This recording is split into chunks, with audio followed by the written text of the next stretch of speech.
Les tout-puissants Mazembe de Lubumbashi a sué au S100 pour faire un match nul à Goma devant l'AS Dauphin Noir au stade de l'Unité. Fiston Maël est décisif, mais chaque Elia buteur. Les Congolais étaient sur les différentes pelouses en club. Ligue 2 zone de développement STB, l'AS Kabasha n'a pris son destin à main afin de se qualifier à l'étape des play-offs. Mesdames et messieurs, bonjour et merci de nous recevoir chez vous pour cette nouvelle production sur Kivu Morning Post TV.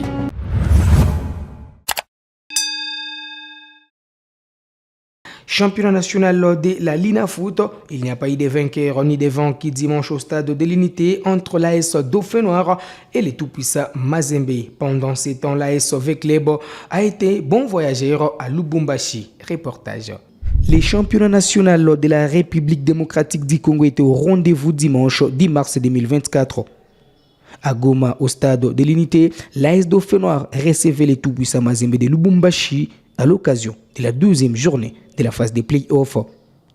Au terme de cette rencontre, il n'y a pas eu de vainqueur ni de vaincus entre les deux équipes qui se sont quittées sur un score nul et vierge de 0-0.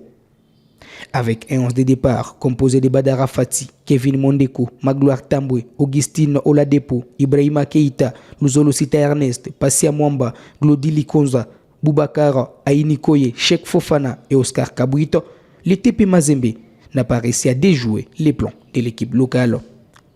Malgré les entrées de Philippe Traoré, Joël Beya, Atibura Djabou Johnson et Chimanga, le score est resté inchangé jusqu'à la fin de la rencontre, à la grande déception de l'entraîneur du club, Mamadou Lamine Diaye. Non, on ne mérite pas plus. Je pense que voilà, on n'a pas joué pour gagner. Parce que je pense que dans tous les duels, on était sorti vaincu. Je ne sais pas pourquoi, mais ça semble être un jour sans. On ne s'est même pas créé des véritables occasions. Alors que dans un match, généralement, on se crée beaucoup d'occasions. Mais celui-là, ça n'a pas été ça. Question tactique, ils étaient engagés, c'est tout. Ils étaient engagés, ils étaient les premiers sur les ballons, ils ont fait leur match. Nous, il fallait, sur le plan athlétique, avoir du répondant, voire même plus, parce que je pense qu'on a des possibilités aussi dans ce domaine. Et malheureusement, il n'y a rien de tactique là-dessus. C'est plutôt, je dirais, un manque d'investissement. En tout cas, si tu veux gagner à l'extérieur, il faut s'investir plus que ça. Quand tu ne gagnes pas, forcément, tu as toujours des regrets. Mais sur ce match-là, on ne mérite pas plus, sincèrement. Parce qu'on n'a pas fait un bon match et voilà. À la limite, dans l'engagement, on a été dominé. Dans la combativité, on a été dominé. Et là, on s'en sort avec 2 blessés. Ça veut tout dire. C'est ça le résultat. Il y a une équipe engagée en face, puis une équipe qui joue à la baballe, et puis ça ne suffit pas pour gagner ce genre de match. Il n'y a pas de titulaire chez nous. Même les joueurs qui sont restés à la maison, c'est des joueurs qui ont fait au moins 17, 20 matchs. Donc voilà, on met les joueurs qui sont en forme. Voilà, nous, on pensait que ceux qui avaient commencé le match étaient plus en forme. Là, je peux vous les citer un à un et pour vous dire le match précédent, ils ont été très bons. Mais là, aujourd'hui, voilà, c'est un match, un jour sans. Non, l'engagement, c'est pas... Vous savez, quand tu veux faire un bon match de football, il y a un investissement déjà personnel sur le plan athlétique qu'il faut avoir, surtout à l'extérieur. Aujourd'hui, on ne l'a pas eu. Les Corbeaux du tout-puissant Mazembe, qui ont gagné les premiers matchs contre le Lubumbashi Sport 5 Bizabros, se contentent de ces nuls avant la prochaine journée contre Maniema Union, le 13 mars prochain à Lubumbashi. L'AS Dauphin Noir de son côté se relance après sa première défaite contre Maniema Union, avant bien sûr son prochain match contre l'FC Les Aigles du Congo le 14 mars au stade de l'Unité. L'entraîneur Guilou Sadissou sait déjà comment aborder la prochaine rencontre de ses poulains. Non, Richard, non. Football, c'est la fête. C'est la fête. On a fait un gros match aujourd'hui contre une grande équipe de Mazembe. Je dis merci et félicitations à mes joueurs. J'espère qu'on va continuer à travailler pour préparer prochain match contre les Aigles du Congo. Non, le match était, moi je dis 50-50. Hein. Si je dis 50-50 parce que nous aussi, on a eu des occasions pour marquer aussi. Mazembe il a eu aussi des occasions pour marquer. C'est pour ça que je dis 50-50. Si bon, Mazembe, leur coach a dit qu'il est décevant. Bon, là c'est leur manière de dire. Moi, j'ai déjà dit que je vais faire quelque chose ici contre Mazembe. Parce que je lis Mazembe depuis le match contre Lubumbashi Sport et le match contre Mamelodi Sundowns. C'est pour ça que vous avez vu que j'ai mis beaucoup de milieux de terrain pour bloquer le joueur Relaer Oladapo pour faire reculer l'équipe de Mazembe. C'est ça la stratégie que j'ai mis aujourd'hui contre Mazembe. Non, je ne suis pas déçu. Et pourtant, je suis quand même satisfait parce que faire match nul avec Mazembe, ce n'est pas n'importe quoi. Parce que Mazembe joue compétition africaine. Quand on fait match nul, moi je dis félicitations à mes joueurs. Oui, effectivement, je vais essayer de faire tourner l'équipe et puis travailler surtout la ligne d'attaque, la finition qui manque aujourd'hui. C'est ça que je vais rectifier pendant la séance d'entraînement. On va commencer demain.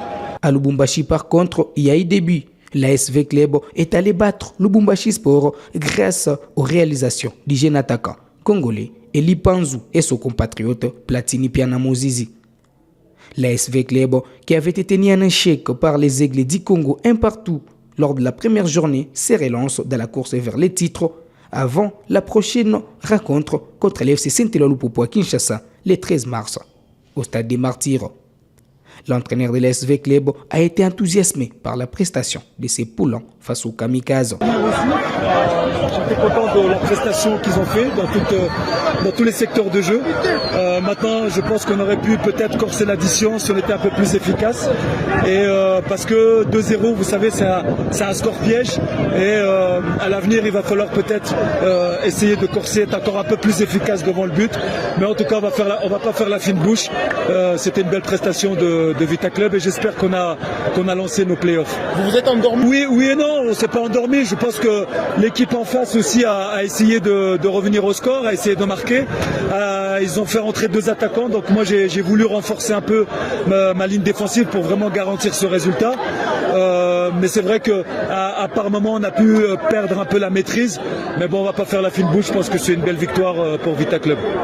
Non, écoutez, on va vite rentrer, on va vite récupérer. D'ailleurs, on remercie notre président de nous avoir affrété un avion pour pouvoir rentrer dès ce soir. Et on va préparer ce match-là avec beaucoup de sérieux parce que c'est un match très très important. Lupopo est une belle équipe aussi. On va essayer de vraiment de donner une belle prestation face à notre public aussi. Et c'est des belles affiches en tout cas pour le football congolais. Je crois que c'est important. La course vers les titres du championnat national de la RDC s'annonce donc très palpitante entre les 8 équipes engagées dans cette étape des play-offs. On va parler de la prestation des internationaux congolais. En France, Chancel Mbemba et l'Olympique de Marseille ont fait les boulots devant la formation des Nantes du Congolais Moutou Sami qui n'a pas joué ces matchs grâce à un doublé du Gabonais Pierre-Emerick Aubameyang. L'OM enregistre une 5e victoire de suite. En tout cas, c'est jusque-là un très beau départ pour les Congolais et son club. D'ailleurs, c'est pour la 2e fois consécutive que Chancel Mbemba a été capitaine de l'Olympique de Marseille. Mayele et Meshak Elia ont cartonné en club. Voici les détails.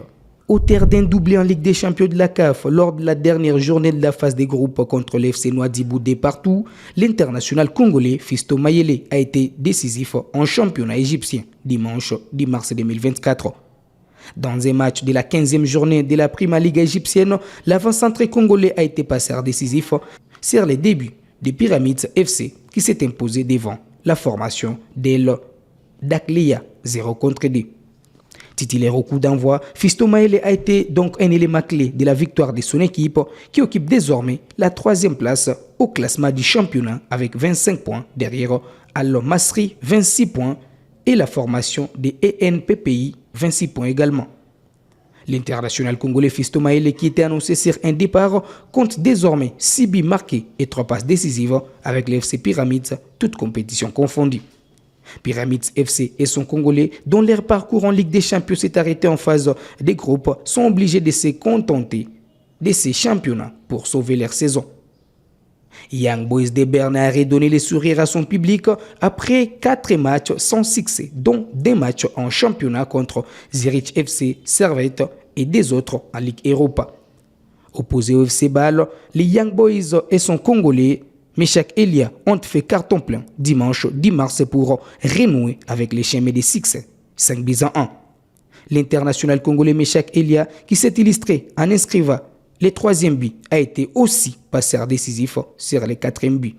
Élu meilleur joueur du championnat suisse de la première division, Meshak Elia compte désormais 8 buts et 7 passes décisives, toutes compétitions confondues, avec les Young Boys de Berne cette saison.